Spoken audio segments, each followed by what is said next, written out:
friends. So as I'm sure you can tell, I am in the midst of knitting a sweater. This is the Fossil Frenzy tee by, I forget her name. Her name is Mary Hunt. I forget her name on Instagram, but I will put it down here so that you can find her. And I really like this pattern. As you can see, it has dinosaurs on it. Got a velociraptor over here.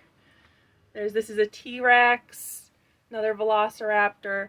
But unfortunately, I think this is not fitting the way I want it to. It's really loose up here in the upper bust area, which I'm not crazy about.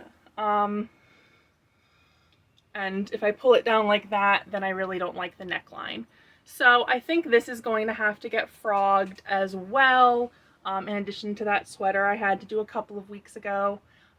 Alex is going to have to help me with this Colorwork section because those two strands worked at the same time are really hard to frog as a single person. But hopefully with him on the ball winder and me winding by hand, we'll be able to do that. Obviously, I'm not thrilled that I'm needing to frog this sweater. It's very fine, so I've put a lot of work into this. But I don't think I would like the finished sweater. I think it would fit kind of weird. There's just too much space up here. And I don't blame the designer for that. I have a weirdly shaped body, just because I'm really tall and have a pretty big bust. So I think I'm gonna frog this and I will take you along for that process. But I wanted to show you what this looked like and kind of talk through the reason that I'm gonna be frogging this right now, which is just because I have a lot of extra fabric in this bust area that I don't need. So I'm gonna be frogging this, but I wanted to show you, like I said, before I did that. So I will now show you how I'm gonna go about ripping this out. All right, friends. So here Alex and I go, just winding up those balls. We got started winding these balls by hand just because most of the ball was still caked up, and transferring that onto the ball winder was a step in the process I didn't really want to deal with, and there wasn't a ton of frogging that we had to do. So we are just hand winding these as we get through that colorwork section until we finish the first ball of yarn. You can see Alex is cracking some kind of joke over there, making us giggle. So there were a couple of points here where I needed to pause and break sections of frayed threads that were preventing the yarn from being able to unravel properly.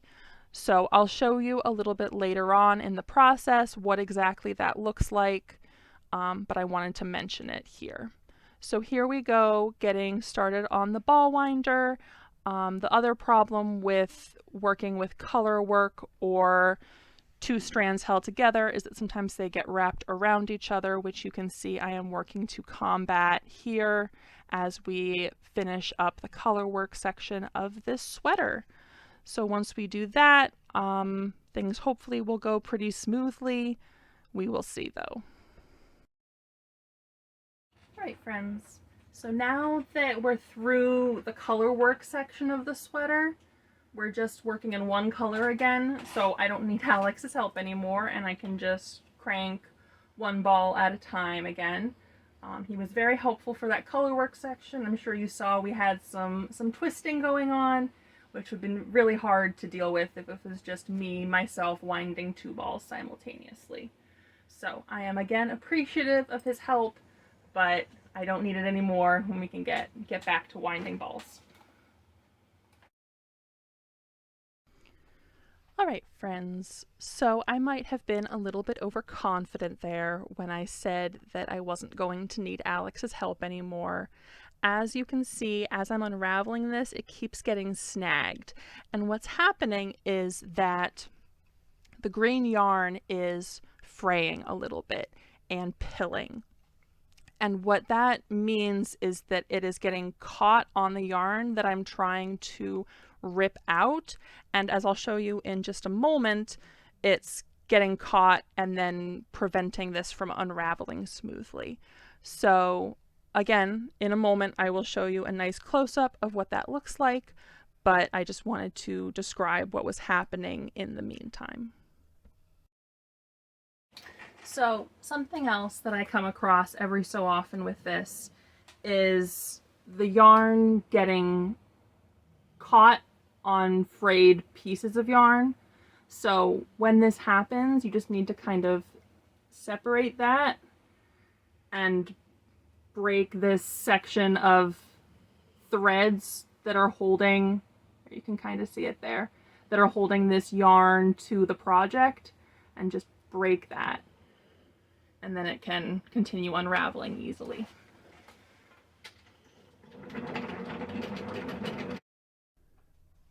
All right, friends. Hopefully that made good sense, but I just, like I said, wanted to pause there and show you the issue that I was coming across. It continues to be an issue. You can see that I'm trying to hold the project up so that the stitches are hanging down and it will unravel smoothly, but it continues to kind of be a challenge. So what I end up doing is calling in for some support, getting Alex to sit down and crank the ball winder for me while I hold the project and prevent it from getting too tangled. That kind of makes this process go a lot more smoothly, as you'll see in just a moment. So I have finished one ball and I'm getting started on the next. I've gotten past where I divided for the sleeves, so we're just doing the very top of the sweater now. But it keeps getting those kind of caught pieces where the threads are preventing the yarn from smoothly unraveling. So in just a moment, Alex is going to come over and sit down, and I'm going to stand and hold my project mostly out of camera, unfortunately, so you can't really see what's happening, but he's cranking away at the ball winder, and in just a moment I'll hold it up so you can really see how it's unraveling. And now it's going much more smoothly and we are almost done.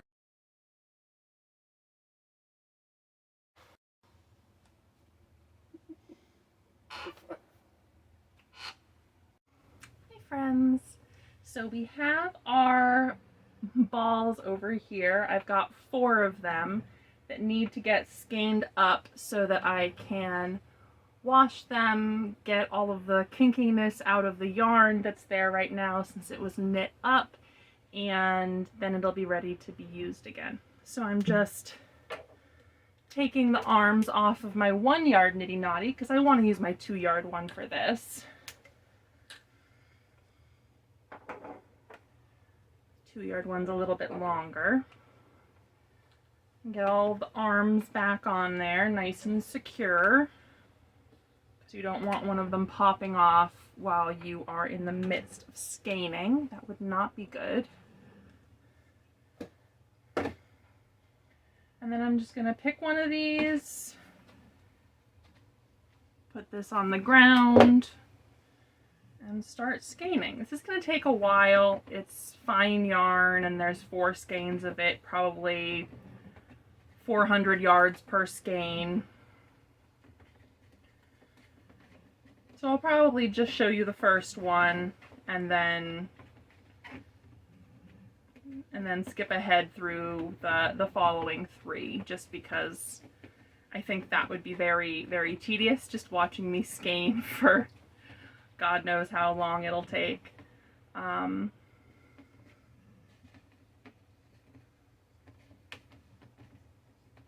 Yeah, I'm a little bit disappointed that I had to frog this sweater. I was really excited about it. Anybody who knows me in person knows I'm a big fan of dinosaurs. It's just one of my nerdy passions. But it is what it is. I wasn't gonna love the sweater if I completed it the way that it was working up. So I'm a little disappointed, but I think this is the right choice to make.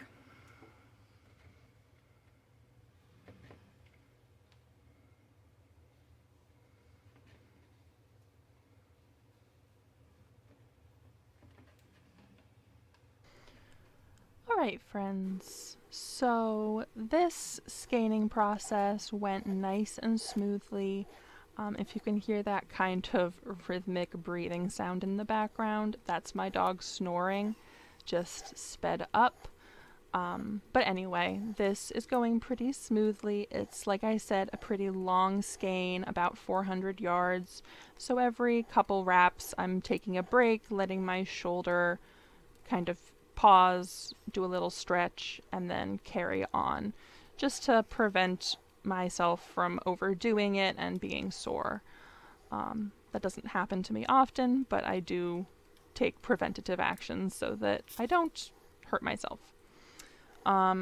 Anyway, we are just wrapping this skein, and then I will tie it in 4 places like I always do.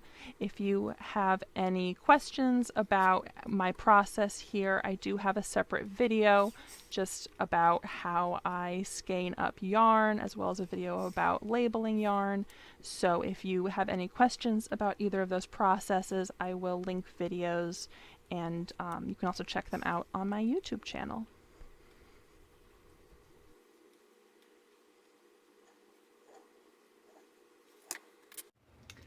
Alright friends, so here is our first skein. Not all of this was knit up in the garment, so you see some of it is very smooth, but some of it has that ramen-like crinkle texture, and that's why we're going to have to rewash this, because knitting with kinky yarn like this can be frustrating. It doesn't quite want to work the way that, you know, nice straight yarn like this does. It's a little bit more of a challenge. So I like to just reskein and wash my yarn when I redo projects. And so I'm going to reskein the other 3 of these, and then I'm going to get them set aside to get washed. I'm not sure if that's going to be in this video or not, but it will be on the channel regardless. So I'm going to get back to skeining up these lovely green skeins, and then this one brown one that I have as well. And then get these set aside to get washed. Alright friends, so we have skeined up, we have skeined up all 4 skeins that were in that sweater that I was working on. You can really see in these green skeins that were entirely knit up in the yoke of the sweater just how crinkly, hang on, I'll unskein it, just how crinkly that texture is. It looks like ramen, green ramen, but ramen nonetheless. And so this is going to go in one of my bins that has wash me written on it, because it's my bin of stuff that needs to get washed. I'm just gonna put this in there, and it'll hang out until it's time for me to do a washing day, and then I will get this washed and dried and put away until I'm ready to cast on, or attempt to cast on, a new project with it. So I think that's it for today's video. If you liked it, please like this video, comment if you have anything you'd like to say, and subscribe if you'd like to see more videos like this. I'm also working on setting up a live stream once a week here on YouTube, so if you're interested in contributing to when that's going to happen, there, at least right now, is a poll in my community tab, so feel free to check that out and vote on what time and day you would like that to be. I hope you enjoyed today's video. I hope you get some great crafting in today, and I will talk to you again soon. Bye, friends.